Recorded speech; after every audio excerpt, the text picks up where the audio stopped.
देवीच्या मंदिरात जा. देवीच्या मंदिरात गेल्यानंतर आपण ज्या मंदिरात गेल्यानंतर त्याला बोलतो गर्भगृह. दुसऱ्या कोणत्याच देवाच्या मेन स्थानाला आपण गर्भगृह नाही बोलत.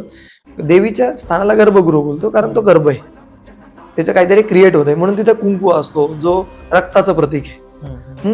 त्या ठिकाणी चेंज होणार आहे. जसं आपण आईच्या कोकमध्ये होतो, तर त्या ठिकाणी चेंज. जसं कामाख्या देवीचं नेहमी आपण बोलतो की तंत्रामध्ये कामाख्या देवीला खूप सगळं महत्व आहे, की त्या ठिकाणी खूप लोकांची अशी इच्छा असते की मला त्या ठिकाणी असणाऱ्या गुरुकडनं दीक्षा मिळावी. का माहिती का? कामाख्या मीन्स तिथे देवीची योनी आहे.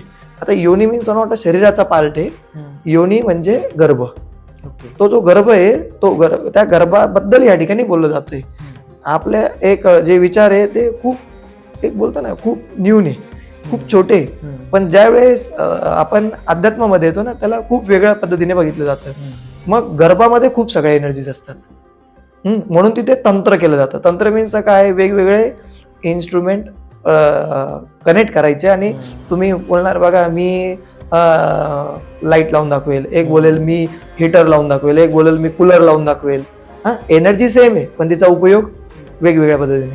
तर होतं काय की जे जे शक्तीपीठ आहे किंवा ज्या ठिकाणी शक्ती मंदिर स्थापन केलं जातं त्या ठिकाणी खूप मोठ्या प्रमाणावर एनर्जी तयार केली जाते.